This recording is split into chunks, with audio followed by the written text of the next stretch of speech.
Welcome to Flipping Out with your host, Paul Lizell, your leader in virtual wholesaling and investing in today's real estate market. Each week, he will be joined by some of the biggest players in the real estate space who will share their experiences, knowledge, insight, and tips for making it big in the industry. And now, here's your host, Paul Lizell.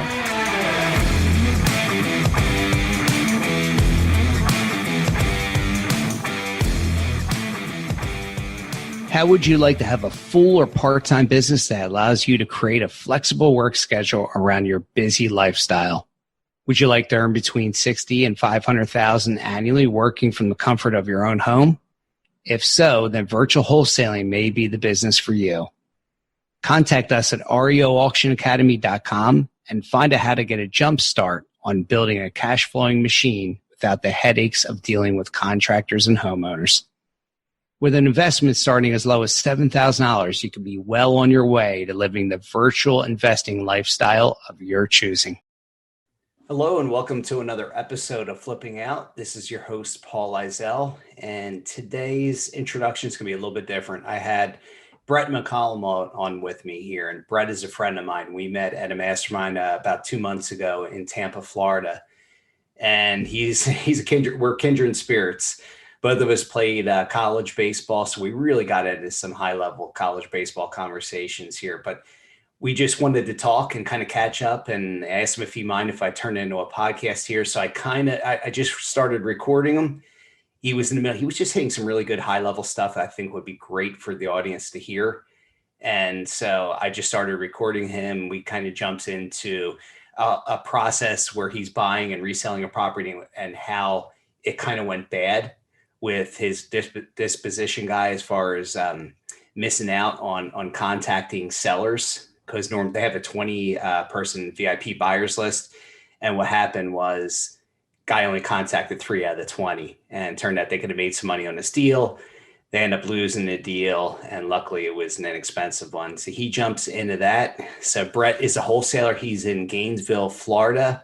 And he'll give you a little bit of information about the statistics of the size of his market here. But he's doing some neat special things here. I hope you guys really enjoyed this episode here, because I had a lot of fun talking with Brett. Usually when we have a short time window on our deal, like the short time windows ones, we'll hit it to like, we have about 20-ish buyers in our VIP. Like you'll get a personal text and a phone call. Yeah. And we'll call all those people, but he only called like 3 of them for some reason. And I don't know why. I don't know why that happened. So a long story short, it was happening the day after we had to cancel it. We only had it a 5-day inspection clause, in order so we didn't lose escrow or whatever. And so we had to cancel it because I'm like, man, the numbers are just too good. Why are we could have just kept it. We probably, in hindsight, I probably should have just bought it ourselves and kept it. But we canceled. The very next day, one of the people on our VIP list texts him. He goes, hey, I heard about this property from somebody else. I want it. And it was a day after we canceled. And I was like, what? Oh my gosh. So it's like, if I would have been running that part, it would have been sold. That doesn't happen. No. That doesn't happen. No. So that's why but at the end of the day, to me, I was mad initially, right? I really was. I was mad initially. I would be. But it was like, I changed my mindset a little bit more to go, you know what, this is a growth opportunity. I'd rather be on a deal like this one than a big fat sweal. Yeah. Whereas this one's just a little small base hit, it's good, pays the bills, so to speak, but it wasn't a big deal at the end of the day. Right. But it's like, hey, this highlighted a training opportunity for us that we need to go over. That's so the glaring. Later on today and this afternoon, guess what we're doing? We're going more into training, because that can happen once. It can't happen again. Totally. Right? Learn from that mistake. So yeah, first time shame on you, second time shame on me, right? Is the whole that's exactly how it goes there. So yeah, you do it, you see it. All right, here's what happened. This happened one time, right? It was luckily, like you said, it wasn't a super expensive deal. It wasn't one you would have made a fortune off of. So it's the best. Probably 4 or 5K. It was small. Yeah. So, but at least you learned on that one and not on a 30K. But it was the thing that bothered me though, Paul, it was a free lead, right? So it was all just the pure profit. I was like, no, like these happen, but whatever. Super frustrating. Hindsight's always 20/20. Totally. So tell me your process from A to B, your acquisition, going on a call, goes to your sales guy, right? Break down that whole process, if you would. Give it like a sample deal, just a good sample deal people would love to hear about. Yeah, I mean, our bread and butter has always, from the beginning, I came up through a well real estate, quote unquote guru that everybody that here, like, very well respected, great guy. I love him to pieces. He's one of my favorite people on the face, right? But he teaches direct mail. That's what I grew up with. That's what I know. And that's what we still do today. It's our bread and butter. It's what brings in the deals, right? Right. So our deals will come, typically, we're probably like, honestly, like 85% direct mail, and then the rest are either referral or PPC. Like, it's just, that's where our deals come from. So a typical deal will come in from, we'll live answer everybody on our postcards. We live answer every call. They come in and then we qualify them. Our lead manager handles all the inbound calls. And then we have like two different people that do our lead management. And then if they can't answer the phone for some reason, it still will ring to my phone so that we don't ever miss a call. Right. Good. But I shut myself down at like 7 o'clock in the evening. My phone will ring after that. Because I got to have a wife and kids and a family. So it'll come in, we'll answer the call, we'll qualify that, everybody has their own scripts or whatever. We qualify our leads, qualify it. And then lately what we've been doing because of COVID, and I really love it now, is kind of taught us how to do this more virtually and making offers virtually versus setting appointments and going to an appointment. Yeah. Time saver. Which I know you've been doing this for like, you're like the OG virtual, like you've been doing this forever. But it's like, it forced me into that space. Yeah. Whereas now I've got my lead manager well trained that he knows how to make front end offers on the spot. That's great. So just ridiculous like numbers that we're getting on our spreads right now because of it, and then if it comes into like it, hey, you know what, this one needs a little more nurturing or whatever, let's bring me onto a phone call every once in a while to, maybe have that follow-up conversation of what, maybe they just have some extra questions, or maybe they just have some uncertainty. And, and that's the biggest thing for our business is we've learned that and I think every sales team should develop this. This is my personal, take it with a grain of salt, but is the faster I can get that seller to trust me or to trust our business, the faster I can get them to trust us, the better we get a deal. Yes. Yep. So sometimes it takes the seller 2 years of follow-up before they go, yeah, I trust them enough to do this. Sometimes they're like not ready yet either. That happens. But what I found is most of the people that contact us, if you're going to call me on a 35-cent postcard, you're probably ready now. You're probably not, well, let's just see what this is about, unless you're telling me just to, stop contacting me, right. all the negative, comments you get. But if you're calling me interested, you're ready. That's the way I look at it. If you're calling me on a 35-cent postcard, you're ready to sell. Yeah, I'm treating you like you're motivated. You are motivated right now. So if we can't, for whatever reason, can't close them in that first process, we'll set up a follow-up call with me. And that's kind of what our idea still into our whole team is to the speed of trust. I think Stephen Covey wrote that book. Yes. Yep. Speed of trust. Yeah. So we try to implement that into all of our conversations is how can we get you to trust me? Mm-hmm. And that's what's really changed our business. So call comes in, we qualify, we present offer, we build that trust relationship with them. They say yes. And then at that point is when we populate everything we can. Now with the virtual process, I don't know what you do, but I've been getting our sellers to take photos and videos and sending them to us. That's what you have to do. Yep. And instead of having, because a lot of people want to hire, like, you can get boots on the ground and like, you can do that. I mean, I've done it, but like, I don't know that I need, unless they're like elderly and they don't have a phone because they don't know how to do something, whatever, which happens from time to time. I don't do that. I ask the seller to do it for us. Like, hey, you have some, like this is what's funny is it's the weirdest thing. When you empower a seller to help themselves out, it's really like, and I make it feel like they're doing something and they feel like, yeah, I'm doing something for this. Yeah. Like, hey, I'm going to give you a homework. I'm going to give you a homework item tonight. Go ahead and get me I just need a handful of photos and just give me one video walking over there, and I want to show me each room, and I tell them what to do. And then they're like, oh my God. I was like, do you think you can do that? I mean, and they're like, oh my God, yeah, I can do that. And they're like, and then when they're done and they send it to me, like, you're amazing. You rock. You're the best. You're and I make them feel the hero, like they're the hero of the story, Yep. And that really just brings that whole process to life. Yes. And you build trust with that too. You got a relationship going on there too. Yeah. That's huge. Yeah. And then anyway, so we get all that, and then we package that up, send it over to our dispositions, and then we blast that out. Either the process is supposed to be. That's why I said we got some ongoing training that we've got to clean up from that last one. Listen, some people don't. This is just our process. We have a group of buyers that actively buy from us every day, right? Like, there are everyday buyers. And if you're right that fold, you're going to get a call and a text from us directly. In the meantime, we're sending it out. We're building out like a mail campaign for that property. And it usually takes about 12, 18 hours for it to hit emails, because we're building it out, making it look a little more professional. Make it look professional, not just. Yeah. I mean, some people I never used to do that. It used to just be, 123 Main Street. Here's the price, blah, blah, blah is it. And we'll call you because they don't really care. But when we're dealing with volume, we're really trying to showcase ourselves and move away from the local, local guy small to a guy, bigger like outfit. mom and pop clipper, to a professional business that this is what we do. Right. So that's kind of the shift that we've been making. And so anyway, that goes through that. So these VIP buyers, so to speak, get the first right of refusal on it. And then if and when they don't take it, it goes to our other, I don't know. Next I tier, think our last next tier level guys, right? Yeah. I mean, we have several, probably close to 1,000 cash on our list point that it goes out to. Yeah.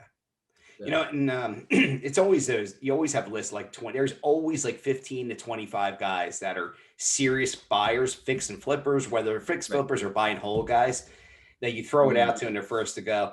You have other people on your list that occasionally do a deal, right? It's more of a hobby for them, I think, doing real estate deals. And some that are just here today, I burned out, I'm gone. They might buy one property a year or something, cool. That's awesome. Hey, that's the beautiful thing about investing is, for you and I, we have our own. I guarantee you run your business different than I do. Yeah. And I guarantee your investment strategy for your own personal life is different than mine. The only wrong way is to not do it at all, in my opinion, right? Like, as long as you're doing something, there may be a best way, but like, there's not a wrong one as long as you're doing something. Yeah.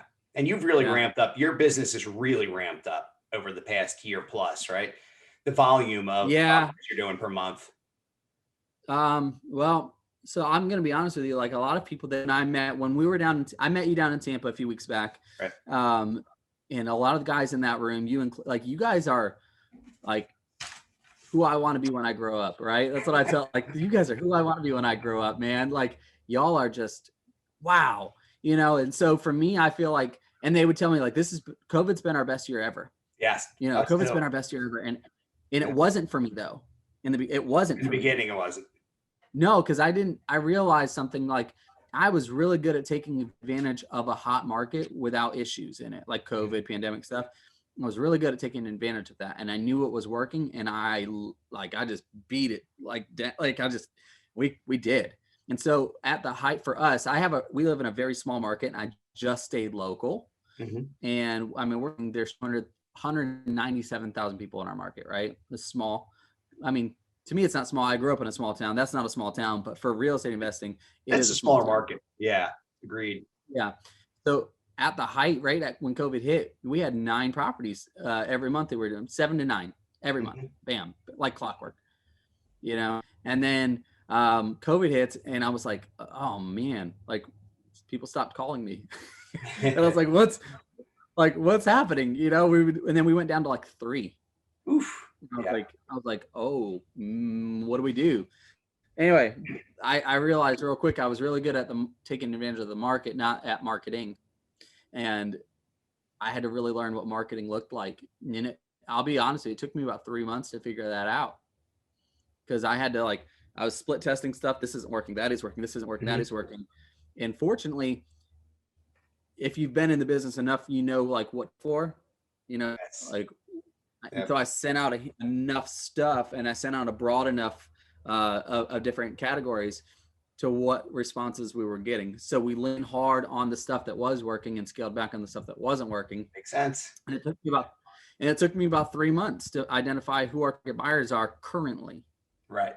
So now today we're back up. I think we have, I got to look. I think we have put our six under contract yesterday. Nice. For this month. That's pretty good. Yeah. So both, and we're projected, I think we've got another 4, should be in the next week and a half that we should be, so we're looking at probably contracts, not closings. Right. Because everybody else talks about, got clear contracts. Right. We're looking at probably anywhere from 8 to 10 this month. That's good. That's a good solid month. You 8 to 10 a month. You're doing really well. The better part is what COVID really did for us is it deepened our spreads.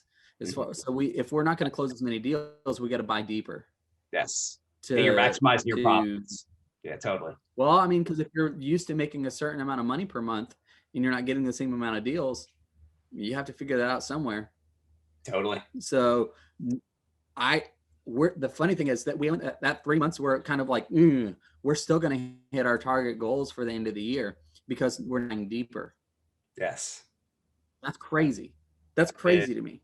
Yeah, no, I know it's been our most profitable year too. And partly because once COVID hit, I really ramped up my fix and flips because the market was hot. There wasn't enough inventory. I'm like, all right, I'm going to do more fix and flips. And those spreads are big. I'm getting, $65,000, $70,000 spreads on some of these properties. They're worthwhile to do on fix and flips here as opposed to, a $10,000 or $15,000 wholesale. So it's all about maximizing what we had. I hate rehabbing. It's a pain in the ass. It drives me nuts, but it's a necessary evil. And it's kind of one of those things, like I look at it, wholesaling gives you quick money. Rehabbing gives you bigger money, but look at it more as a quarter, right? It's quarterly payment as opposed to a monthly payment. Yeah. And then you got your monthly rental income, which I love, my monthly owner financing income, which I love, and then the educational side income, which is growing, all these things. It's good to have a lot of different tools in your tool belt, be able to do and deal with all kinds of things. So but the margins you're getting big margins right now, which is great. Yeah. And that hopefully continues. Yeah, that really saved us this year as far as because it could have gotten really bad. Because when you're spending, considerable amount of marketing, you've got overhead, you've got, we never had to let go of anybody in our business, mine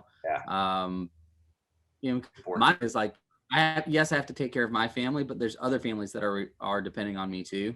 Yes. And these people have kids themselves.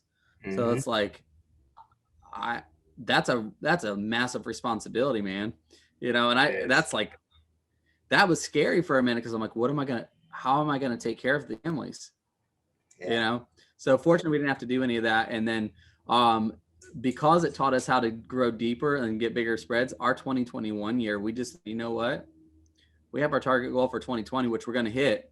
Right. But we're going, well, shoot, let's double it next year. That's right. Up those goals. Cause it'd be good for a while. We've been laying out we actually meet tomorrow as a team, like our leadership team will meet tomorrow. And that includes our finance, like our accountant, our, and then basically our COO and then me. Right. And we're going to sit down and go really drill through tomorrow, 2021. Yeah. This is the time of year to do that now. Get ready for the goals of 2021. We're in the last quarter here. The plan is to pull it. And then it's just working backwards. Yes, it is. Right. I mean, that took me 4 years to figure that out. Like I'm just not that smart, man. Like I'm just not. Y'all are like, all you guys in this room that I met, I'm like, y'all are just, how are you so good? Oh my gosh. I'm just not that smart. It's not that, but it's experience, dude. It's just experience. Yeah. You know what I mean? This will be in 4 years, you're going to be in such a different realm and such a different level just from your experience, having gone through this cycle.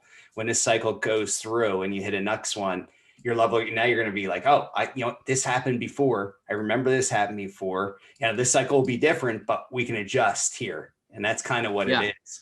Because what you were talking about having to potentially let go people, every single guy in that room talking about the number one thing they had was, oh my God, I might have to fire my staff and get rid of people. And these people, all families and stuff, and nobody wanted to. And people weren't cutting. Luckily, people didn't cut. They waited and they were able to keep everybody, and everything ended up being okay. But if that lockdown lasted longer, then there would have been heads rolling, unfortunately. There would have been people cut and losing their jobs and stuff. So, it's a different, that's stressful. That's stress that you had there. It's terrifying. I mean, that's the stuff that keeps me up at night. It's, me too. Because I know that deals are going to happen. I know that we're going to be okay. I know that, personally on my personal life, I've been able to put away for quote unquote a rainy day. We're going to be okay. Yeah. But like other families it's relying on us. Yeah. Gosh, man, that's what keeps me awake at night. And like knowing that, like, that's a big deal. That's a really big deal. That's an extra stress. And that's part of being an entrepreneur, I guess, when you look at it. Those are part of the things you got to deal with here. So you're in the Gainesville market. Are you looking to expand at all? You're going to kind of keep it in Gainesville for now?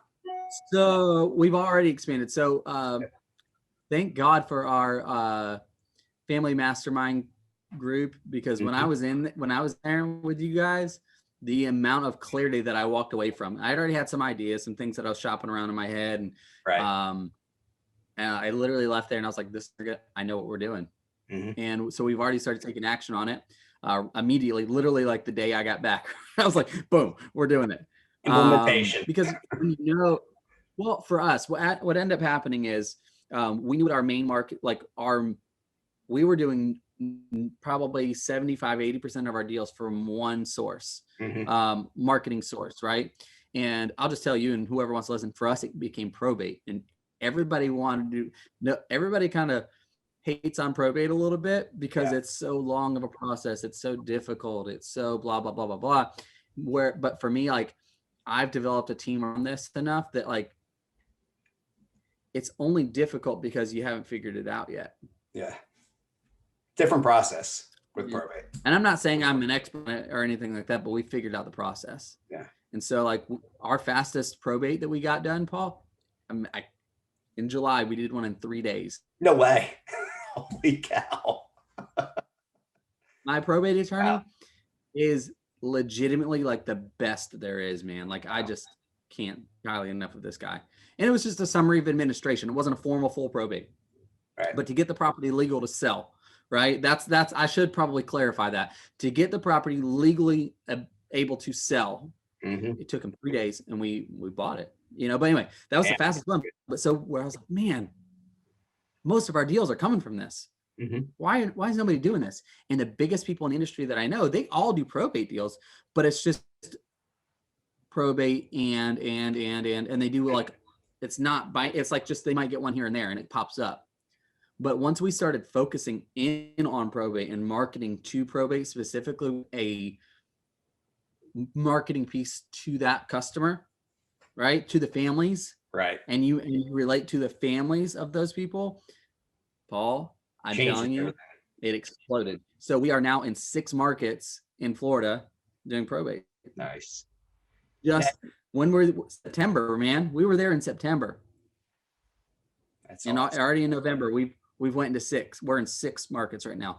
That's actively awesome. Doing deals in all 6 markets right now as well.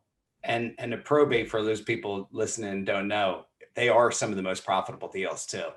You do generally have some equity spread and a chance to have real nice margins on these. I've done them over the years as well, and they are good ones. Those spreads are, they are about as good as I've ever seen for me, consistently good for me as I've ever seen.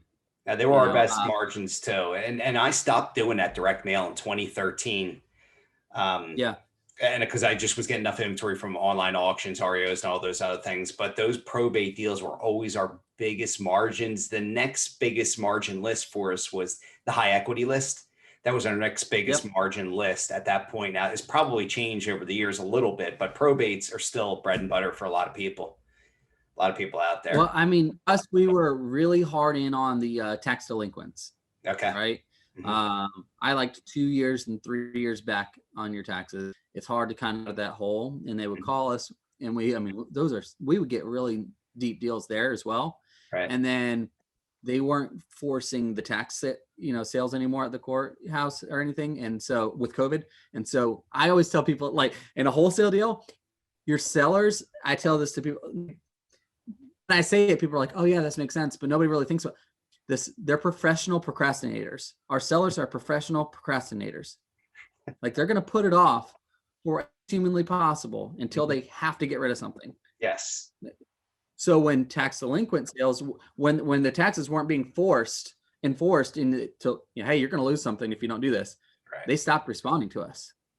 Yep. So that is what I went hard in on. That wasn't working. So then probate became another, they weren't evicting people. So absentee, there was not a lot of opportunity and by way of the natural part of, tax delinquents, evictions. These things weren't happening because of COVID. So what do I do?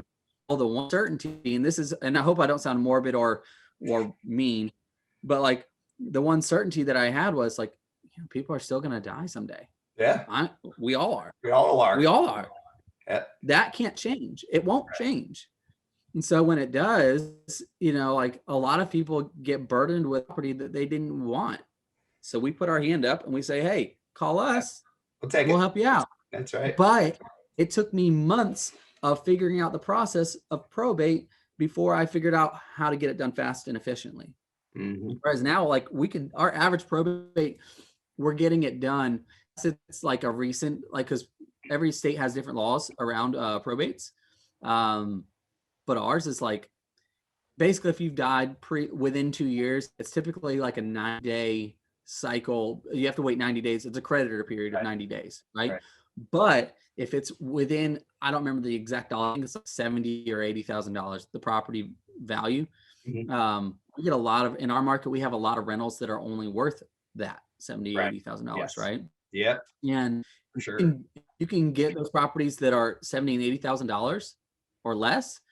I can have a judge, I can't have my probate attorney, judge authorize sale of that property during the creditor period within that 90 days. So our average time is 2-3 weeks max on these probate deals right now. That's great. Which that's the average wholesale anyway. Yes, absolutely. So nothing really changed for us on the timeline, but we're helping so many more. And then for the first time in our business that I can think of, I actually felt like we became a service company. We were providing a service to people, not just, hey, we're house buyers. Speeding up the process for them.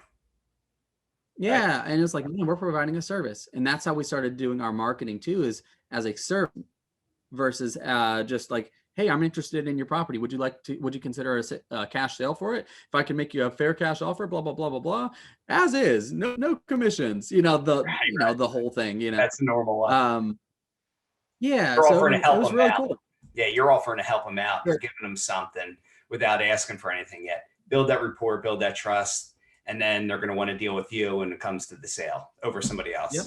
For sure. So then it just became about putting the systems and processes around that.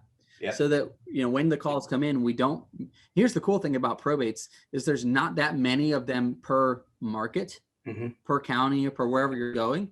So I can be in 6 markets with just that. And my budget didn't skyrocket, but I'm also, the crazy part, I'm still talking to as many or more people than I ever have in the past. Yeah. That's less money. For less money. Yeah, that's the biggest thing. So your cost per deal goes down. And then our spreads are even bigger on the other side. So, yeah. And then and locally, though, we didn't abandon our local market, though. So we're still doing local stuff, but statewide, that's kind of the push that we're doing. It's good. Yeah, you keep growing it. You figure it out from there and maybe even move in other states at some point too. But you got this well-oiled machine going, knowing the state law in Florida, stick with that for now and go as deep and as wide as you can.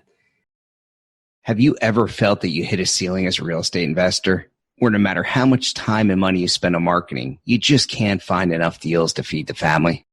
You know what I'm talking about. You spend thousands of dollars per month on marketing, Then you have to drive all around town looking at properties, negotiating and talking with home sellers just to have some cancel on you at the very last minute. Do you have a steady stream of phone calls each day pushing you towards closing the amount of properties you want to close on each month? You say that you're going to do more marketing, but now you need to hire someone to handle the dramatic increase in calls. In fact, you may even need to hire someone to go visit the houses and talk with the sellers. Or if you do it yourself, you run the risk of burning out, losing deals, and giving your hard-earned cash away to the ever-rising competition in your area for you to take a second of rest. The majority of people that we have surveyed would tell you that despite the fact that their marketing looks really good, rarely does it bring in predictable leads.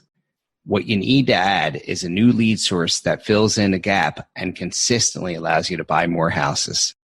You don't want to do what I did.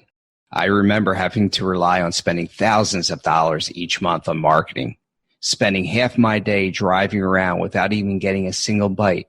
And when they did, they cancel on me at the last minute. I made decent money, don't get me wrong, but the constant, endless grind became unbearable to the point where I would question, is it even worth it? So what's the good news? The good news is today, things are totally different. I can buy houses anywhere in the USA without leaving the comfort of my own home. Did I mention my net profit on each deal is a lot higher now because my expenses are a lot less? Go to reoauctionacademy.com to learn how to buy houses in any market without leaving your home. I will show you real life examples on how I do it. As long as you can manage it, and continue to grow it. Deeper, not wider. I tell you got to go deeper before you can go wider. I agree. I totally agree 100%. Go deeper, as deep as you could possibly go. Make sure you've got every possible scenario in your market taken care of before you go into those other markets. Yeah, we're in 6 right now, like I said, but like I'm not until at least the end of the first quarter of 2021. I don't want to go in. I don't think it's wise for us to go much further than that right now because of that growing deeper, not wider mentality. Is I want to be able to max what we're doing with it. Yep. So that we can now we know exactly what to expect. We've built the processes, and then we can basically scale it to whatever we want to from that point. But like, I know a lot of people that they have success overnight and they want to go in every market out there, and then they might be successful for a minute, but then it collapses on itself because they didn't really have the foundation from the beginning.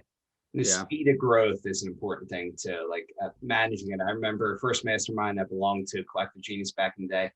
When you first go there, this guy's saying, I do this many deals. Everybody's like, I want to do this many. I want to do this many. I'm like, guys, I actually want to cut down the amount of deals I do and just maximize my profit on each one. Like, that's my objective. It was the complete opposite. And I'd rather work smarter, not harder.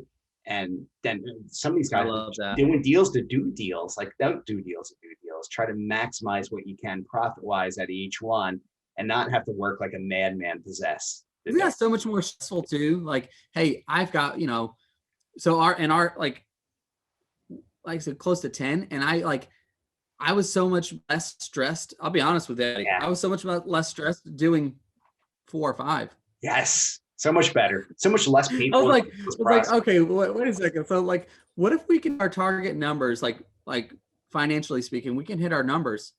Do I really, what's the purpose of growing beyond that? Or is it for selfish gain to make more money selfishly? Or is it for, what's the purpose behind it? Right. So cause me, I'm like, I think it's personal opinion. I want to be more well-rounded. Yeah. By that, I mean, I want to be able to spend time with my family where they get my full attention. Yes. Not part of, my kids are young once. So they get Hattie's attention because he's always worried about those 10 properties under contract. Mm-hmm. Or I've got 4, we're making just as much money and they've got my full attention. Yes. And my wife gets my full attention. And we have a balanced life. We have a healthy family. We have a less, so I'm right now, I'll be honest with you, I'm trying to figure out what that number balance looks like for what that healthiness is. And I haven't figured it out yet, but it's absolutely front of mind for us. Yeah. Now I'm to figure that out. I kind of figured our number out here, which works really well, but I used to always be doing 10 plus deals per month consistently, 10 plus deals. And then when I cut it down to 5 to 8, those were so much more manageable. So like that set 5, somewhere between 60 and say 90 deals a year. That's such a nice controlled, like, and I could even do less if I rehab more, but I don't want to rehab more, right? Because that's a whole other business in and of itself. So that number's good. Do a couple wholesales here, a couple of rehabs here. And now I'm in the process to like hiring somebody to manage my rehab. So I don't have to do anything with them. Like, I don't want any part of it. Like, I just want to pay them. You're my manager for, you're going to get a cut out of the spread and like a monthly, flat fee. And I don't have to deal with it. That's my objective. That's awesome, man. Yeah, that's 2021 goals right there. We've got 2 rehabs going in. I'll be honest with you, like, I don't like it. I don't like the rehabs, but the numbers they were too good, man. We couldn't not do it. Yeah. And it'd be like, it was just not a financially sound thing to do. So you don't want to leave money on the table when it's there easy, right? It's easy enough for you to do. Well, we're promoting so hard, and I think you've done it. But at this point, it's like we're at like private money, sourcing. Mm-hmm. And you can't source private money if you don't have deals to hand them. True. Like, hey, we want your money, but in the future, not right now. Right. Like that. It's like, that's not good for business, Yes. So we had, that was a twofold thing. It's like, one, the numbers were really good, but 2, we were trying to push our private money more to add that into our repertoire, so to speak. Yeah. But I mean, I did the same thing. I delegated out the rehab as well, Paul. I'll be honest with you also, I'm just not that savvy on it. I haven't done it enough to be like, I know exactly what I'm doing with this. Let somebody else handle it who's better expert and better at doing it. So in other markets that I rehab in, like I rehab the property in Casper, Wyoming. I have a guy out there now. I'm picking up 12 units out there. It's a couple small, kind of like multi-unit buildings here, 2 of them. So I'm going to have this guy be managing everything. He knows what I want. He knows how I want it to look. So he's going to manage, do all that. I have a guy out in Tucson, Arizona, an REO agent who helps me locate the properties. And he gets the contractors and manages and handles them all. And I don't have to do anything there other than send checks or wires to the contractor. So it's a smarter way to do it. But locally, I've been less hesitant. I've been hesitant to do that because I've been able to manage them here, but like, I'm done with it. Just done with it. I don't want to do it at all anymore. So I need to cut myself completely from doing that and just focus on other things. I mean, that's really cool. Balanced life. So my 2021 goals are going to be somewhat similar to yours with things like that. Yeah. Awesome. Dude, it's great catching up with you here too. Yeah, man. Hold on. My kids just come outside. Come say hi. Oh. Hello. How are you? There she is. Nice. Say hi, Mr. Paul. Hi, Mr. Paul. How you doing? Coming out to the garage visit, Dad. Yeah. Love it. Love you. Sorry. My daughter does the exact same. No, that's perfect. I love having that on there. That's great. That's important. You got to know and understand. People got to know and understand how important that family thing is. And you let that. Oh, yeah. You got to always let that interfere. Let the kids come in. It's a good thing. I love it, man. Well, that's why we do it, right? Like if I had no reason behind it besides just, making money. Yes. What's the point? There would be no point. It's to have fun with them and future for them. And hopefully they follow in your footsteps and do that same business and, see where it goes. What's funny is I actually bring my son out I've been to a property first. I always, I've gone first, make sure it's safe. But I'll bring him out with me now and let him see it and let him be out there. So now when we're driving places, he's 6, okay? And he'll look around, Daddy, I see a house that I think they need your help. You should call me. Oh, that's great. Got him thinking already. 6. He's 6. And I'm like, this is amazing. Yes. Like, you know what I mean? Like, even if he's like, oh, yeah. And so, like, he'll be talking to somebody, well, my dad helps people with houses. Do you know anybody that needs help with their house? Right. And I'm like, that's where it starts, man. I'm like, the coolest thing. He might become your best marketer. Paul, the kid has no fear of people, right? Like, he's not afraid to talk to strangers. He has no fear of, like, for lack of a better, he has no fear of rejection because he hasn't learned that that's a thing that you should have in your love. Yeah. Yeah. So I'm like, he just says stuff. And like, it's like he's wise beyond his years with it. Yes. Do you know what I mean? Yeah. It's like, wow. He hears you talk. He's watching you and learning. He's a acquisitive kid. They should be at that age. Well, learn that stuff. We were at an appointment. I was at an appointment one time. This was probably August. It was in August.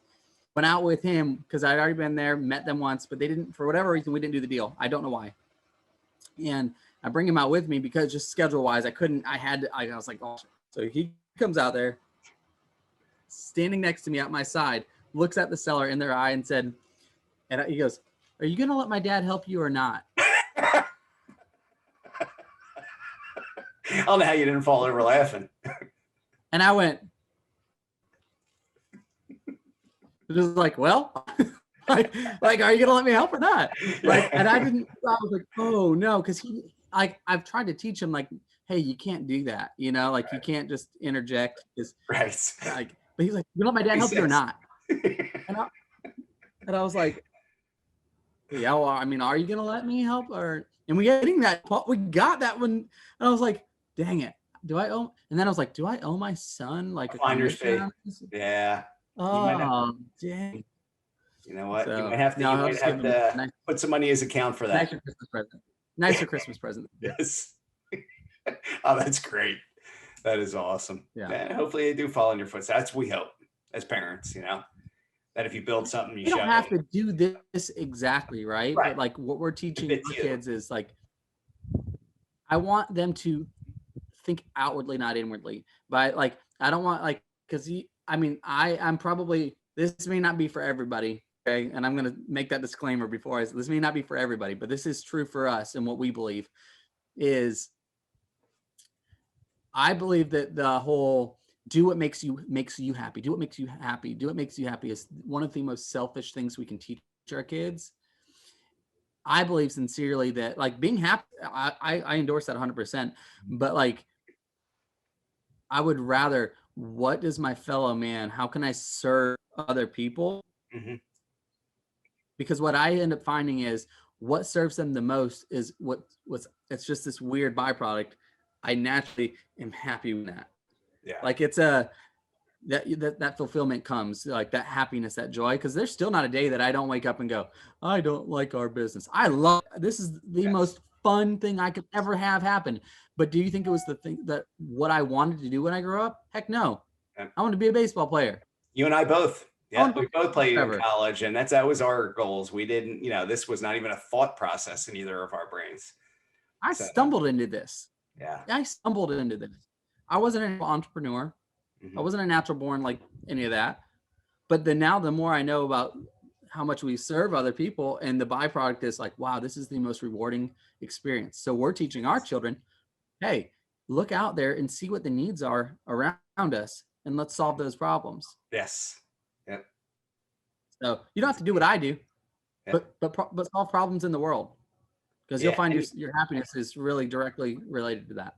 Yeah, totally. Because you're helping people out, and you're gaining financially from helping people out too. It's a win-win for everybody. When it's a win-win like that, it doesn't get any better than that. It just doesn't get any better than that. That's why this business is so good and so good on so many different levels. And it's why it's so, like, I always want this business, real estate business, to be mom, pa. I don't want to see big hedge funds out there try to do what we do, because they'll screw it up, because they won't manage people. They'll be out there to, try to get every dollar they can, because that's the nature of the hedge fund. And it's got to be as profitable as possible. Right. And their business is pretty good. And what they're doing, they're buying in nice neighborhoods, holding for a period of time, 5 years, 10 years, whatever, get the equity and either sell it or rerun it. They're great buyers. Yeah. They're great buyers for us, right? Like, we can sell it to them. Yeah. We'll sell properties to them because they'll pay more than we're willing to pay for the property, because they have a totally different model. Their model isn't wholesale, right? Their model is 5 years down the road, 10 years down the road, whatever that is. Right. There's a place for them. Right. But I always feel like mom, pa companies, like our companies, will always be needed, a necessary thing. 100%. It doesn't go away. People want to do people do business I say this, our sellers in the wholesale world are not the normal breed of sellers either. Like, and everybody wants to treat wholesaling and sell it. people want to treat those sellers like, well, why would they do it for that price? Why do it for that? Why would you get those questions all the time? But it's like, Yes. they're not the 95% of the population, Right.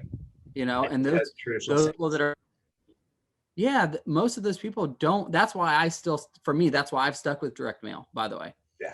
Is because it keeps me real in front of you right now, you know, and it keeps me feeling local to you right now. Even if I'm not directly in your market, it keeps me in front of you, because most of those people, for us, they need real people and they want to do business with real people. Yes, they do. Yeah. Not a big box business. Nah. Big box business. Now, there's a time Zillow, you know, Redfin, all those guys, they're going to get theirs. They're going to get their. They will. They are. There's market share for them, but I was like, the mass market share for people that want real people that are actually really genuinely and legitimately going to care for them at a core foundation level versus me making $1. Yes. I don't know how many quote unquote deals I've turned away or turned over to somebody else because it wasn't the right fit for us. Mm-hmm. And it wasn't the right fit for them. Yeah. So many.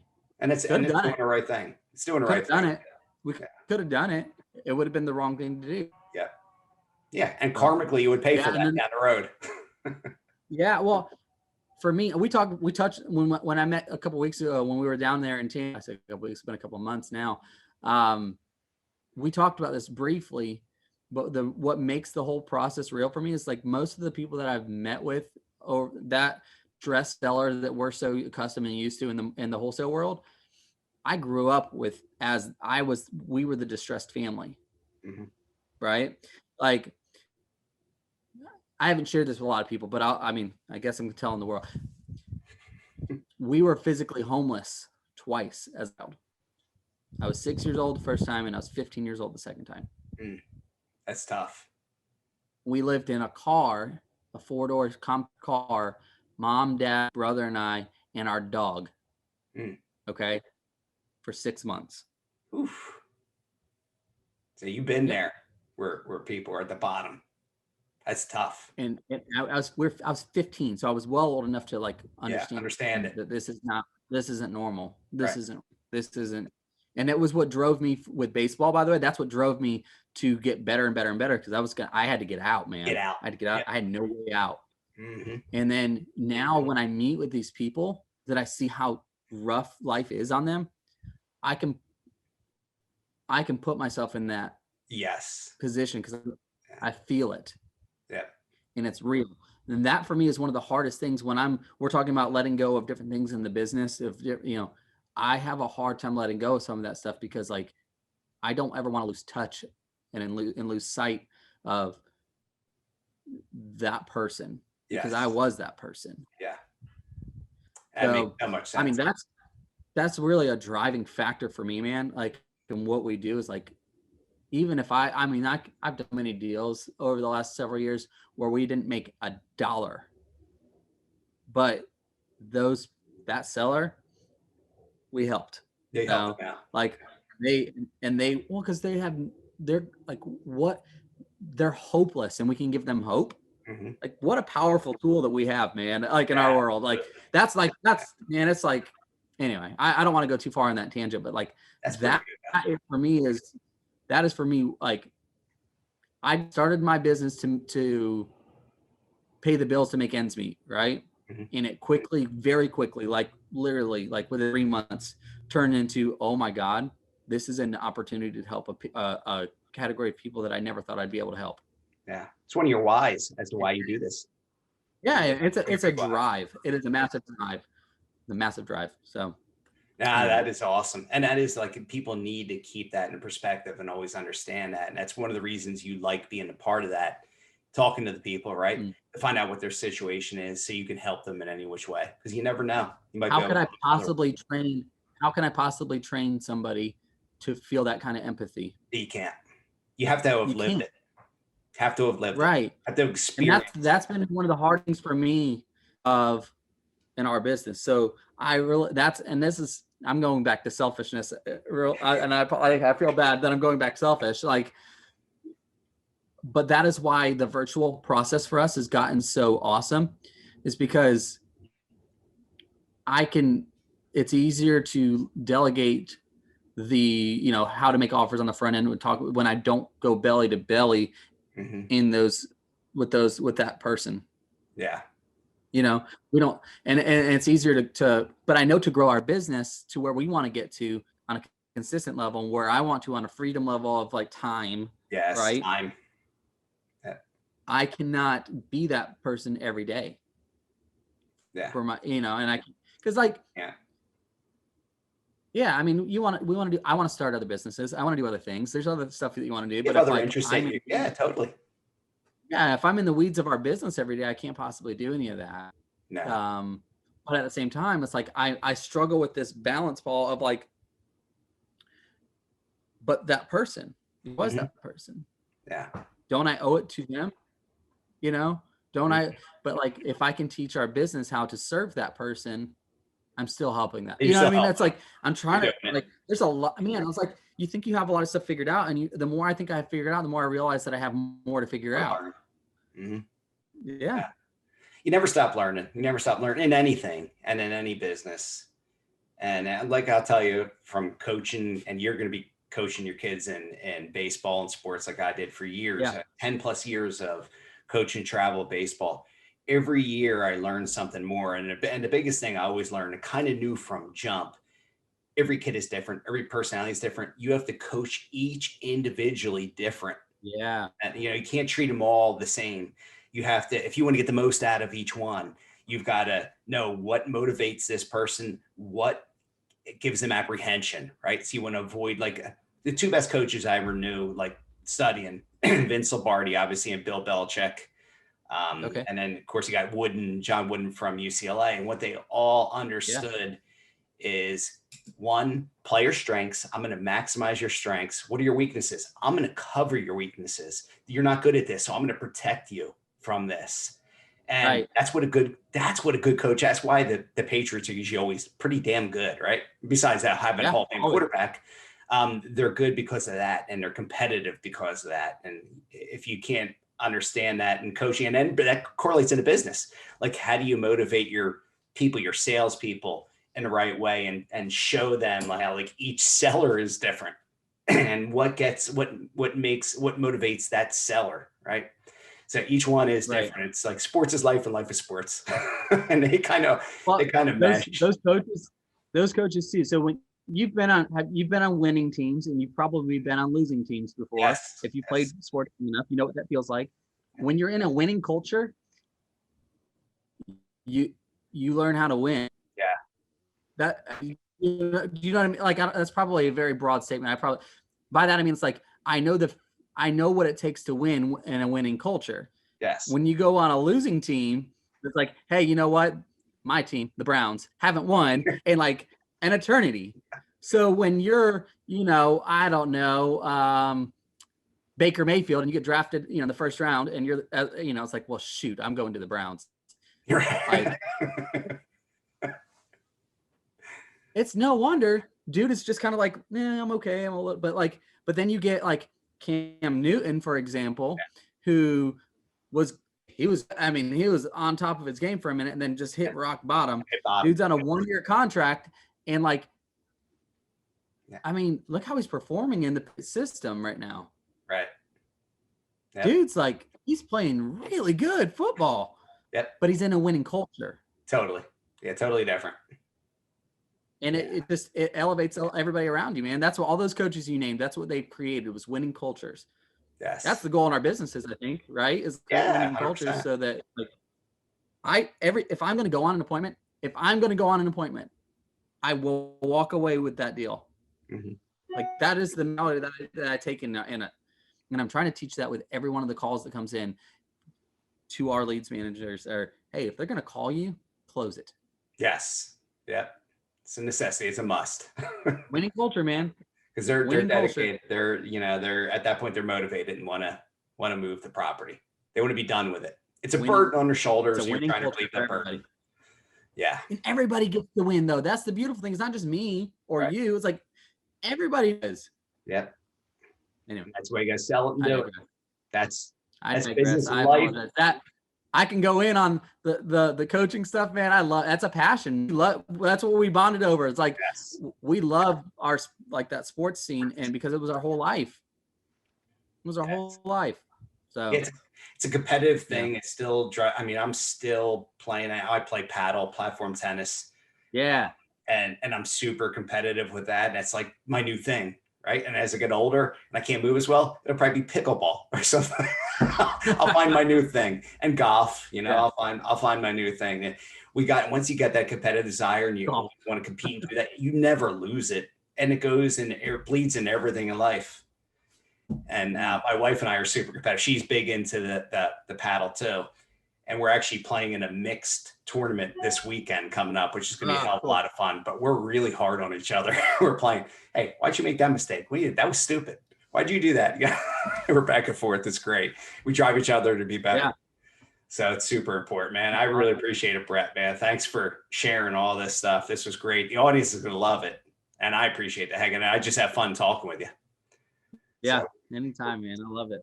Glad we're going to catch up. Absolutely. We're going to do these more often for sure. You've been listening to Flipping Out with Paul Lizell, the #1 success platform for virtual wholesalers. Visit our website, thevirtualinvestor.co, for more information about how you can leverage virtual wholesaling to take control of your time, enjoy financial freedom, and live life the way you've always wanted to. Join us again next time for another informative discussion right at your fingertips.